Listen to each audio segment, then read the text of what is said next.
Well, this is a great question, and I get to piggyback on Roger, whom I oftentimes find myself agreeing with, and he's so articulate on these issues.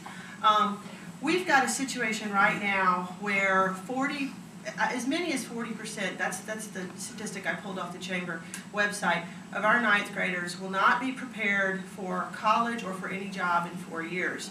Now, Roger's absolutely right. Our low-wage jobs are going to go somewhere else because those are unskilled jobs.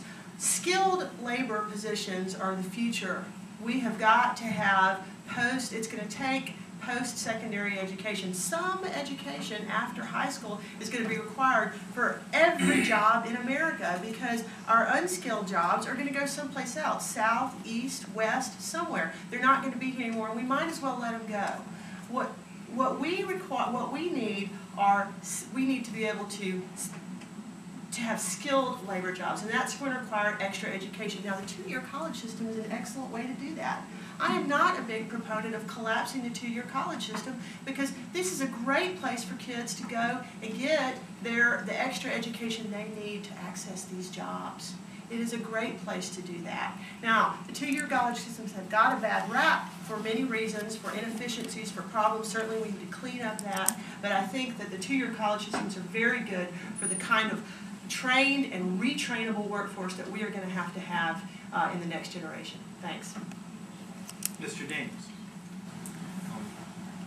I would not support a consolidation of North Alabama or your local institutions. I would support, as I indicated in the onset, a taxing of gaming in order to supplement the funding so that higher education, that we're investing more in higher education.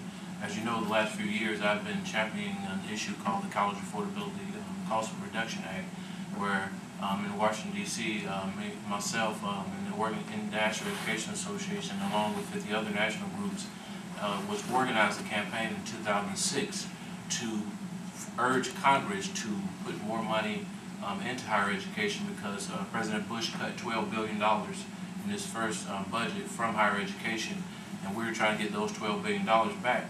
Now, when there's a cut from the federal level, there's also a cut to the state level. The states are not able to provide enough funding to the state institutions to offset tuition so that they don't have to increase tuition.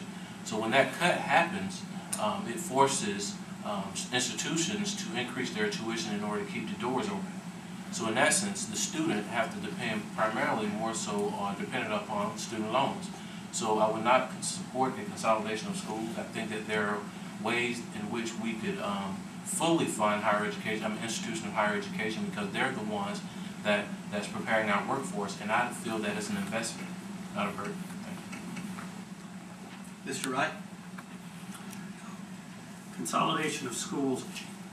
If this is just a relatively short recession of a couple of years, you're not going to have to face that probably.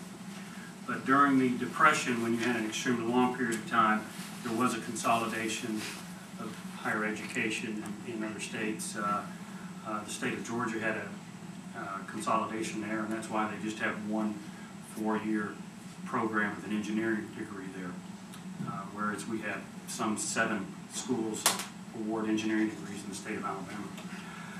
The VOTEC and the 2-year is extremely important. 2 examples. There's a company in Athens that changed itself from being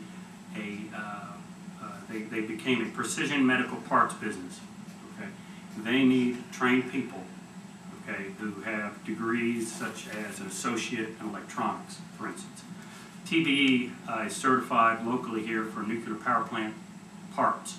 That's extremely important because I still believe that we're going to be building nuclear power plants, and if we have one in Scottsboro, we're going to need a trained workforce to support it. That's it. Thank you. Mr. Richardson. I'm a strong advocate for education. I attended Tuskegee, Alabama A&M, Auburn University, Montgomery, University of Michigan, El Camino College, and 3 other colleges that I've been to throughout my education. So I really believe firmly. And what I found in all of the 8 institutions that I attended, and I paid a lot of tuition through the years, is that each institution is unique. Every institution does not specialize in the same thing. And so when you talk about consolidating institution, you're kind of glazing over the fact that every institution is prestigious in some particular area of operation. I think that what we really need to do is find ways to drive entrance into institutions of higher education. The future workforce will have to be trained. We will not be able to make it in the global environment with an undereducated workforce. We're going to have higher levels entering higher education, and we're going to have better retention at our institutions of higher education. And if we accomplish those things, there's no way that we can do consolidation.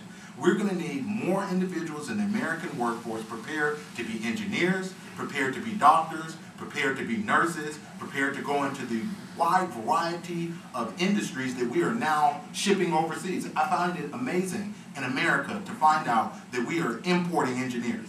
We're importing faculty members to teach at our institutions. We're importing nurses because we're not turning out the type of enough individuals to sustain us in these fields. And so, no, I would not be a supporter of that legislation.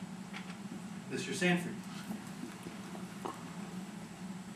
The idea of consolidating universities is probably not very palatable to anybody, especially somebody that works inside of the university.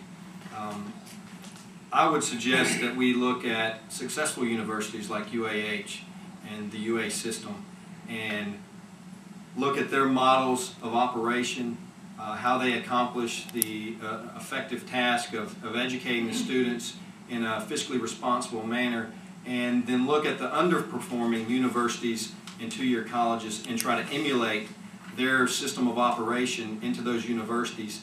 There might be some that we have to evaluate that are unproductive, ineffective, and just don't meet the standard, and we might have to consolidate those with another university, but I don't see that we can just conglomerate all of the universities in North Alabama into one super university. I think we need to use technology. When we have students at one university that can't take a class, we need to find a way to use the web so we can offer these types of classes to students that are located at another university, because we offer it here. I think Roger was an example of that in his career.